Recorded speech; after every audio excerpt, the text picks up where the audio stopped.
شكرا يا ربي شكرا هديت قلبي شكرا نورت دربي.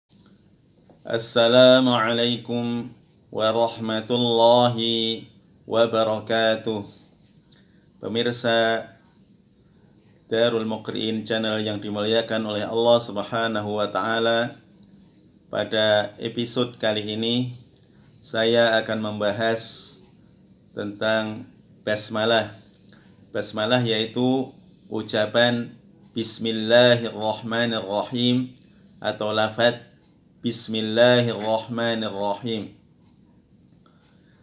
Basmalah diturunkan untuk memisahkan antar surat-surat yang ada di dalam Al-Quran. Oleh karena itu, ketika kita membaca Al-Quran dan dari awal surat, di semua surat-surat Al-Quran dianjurkan kita untuk membaca Bismillahirrahmanirrahim, kecuali satu surat, yaitu surat At-Taubah atau surat Al-Bara'ah.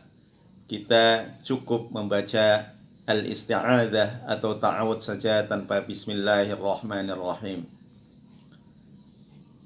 Ketika kita membaca Al-Quran dari tengah-tengah surat, yang dimaksud tengah-tengah surat adalah tidak dari awal surat, maka kita diberi pilihan untuk memilih baik membaca basmalah atau tidak. Itu bebas kita memilihnya. Akan tetapi apabila kita membaca dari tengah surat dan awal ayat yang kita baca dimulai dengan dhamir, dan dhamir itu kembalinya kepada Allah Azza wa Jalla, Allah Subhanahu wa ta'ala, maka para qurra, para ahli Quran menganjurkan untuk membaca basmalah. Contohnya ada sebuah ayat yang dimulai dengan huwa huwallazi khalaqalakum. Contohnya, dan huwa ini kembali ke dhamirnya kepada Allah Subhanahu wa taala, maka sebelum memulai itu, setelah ta'awud, kita membaca Bismillahirrahmanirrahim. Huwallazi khalaqalakum ma fil ardh. Contohnya. Sebaliknya, jika awal ayat itu dimulai dengan kata syaitan atau yang di komunitas-komunitas yang dilaknat oleh Allah Subhanahu wa taala, maka kita tidak dianjurkan membaca basmalah. Contohnya, asyaitanu ya'idukumul faqr. Maka di situ kita tidak perlu membaca basmalah, cukup dengan ta'awudz. Selanjutnya, marilah kita tahsin basmalah. Lafadznya sudah jelas karena sudah termaktub di dalam setiap surat-surat Al-Quran di dalam mushaf kita, yaitu Bismillahirrahmanirrahim. Pertama yaitu bi, dengan ba berharokat kasroh. Kasroh yaitu murni kasroh. Jadi harokat, kalau kasroh murni kasroh, tidak miring ke atas. Jadi B itu miring antara fathah dan kasroh.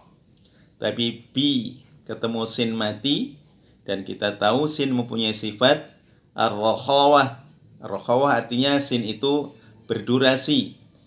Ketika dibaca berdurasi, bis es. Nah, ditambah dengan istifal dan keluar hawa atau hamas. Bis. Kalau kita letakkan tangan kita di depan mulut kita, maka akan terasa ada hawa yang keluar. Itu namanya al-hamas. Bismi, sama mi dibaca kasroh, jangan bismi. Kemudian setelahnya adalah lafdzul jalalah, Allah. Tapi ketika sebelumnya huruf kasroh, maka dibaca tipis. Bismillahi. La-nya jangan panjang-panjang karena cukup 2 harokat. La.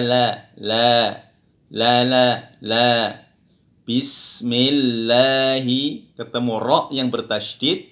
Ro bertasydid itu dilihat harokatnya. Kalau harokatnya fathah dibaca tebal, atau dhammah dibaca tebal, tapi kalau kasroh dibaca tipis. Dan Ar-Rahman berharokat fathah, jadi ro-nya dibaca tebal. Bismillahirrahmanirrahim. Kemudian haknya sukun, dan hak mempunyai sifat istifal tipis, roh. Nah, kemudian berdurasi juga seperti sin, bis, roh. Kemudian berdurasi. Roh, keluar hawa, hamas, roh.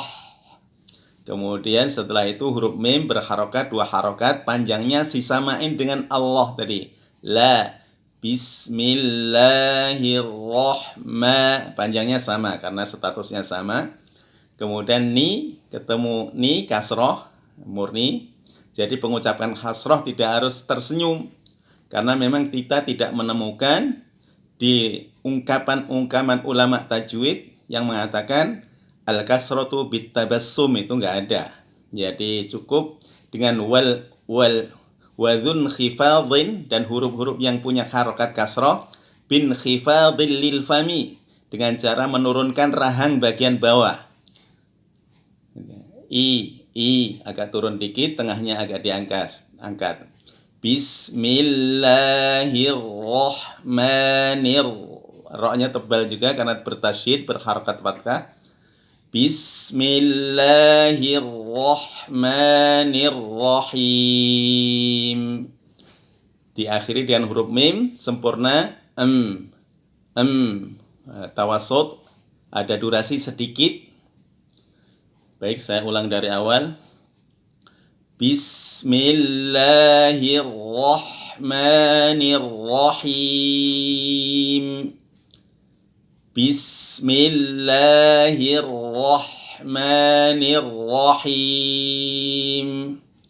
Demikian, semoga bermanfaat. Aqulu qouli hadza wa astaghfirullahal azim. Wassalamualaikum warahmatullahi wabarakatuh. شكرا يا ربي شكرا هديت قلبي شكرا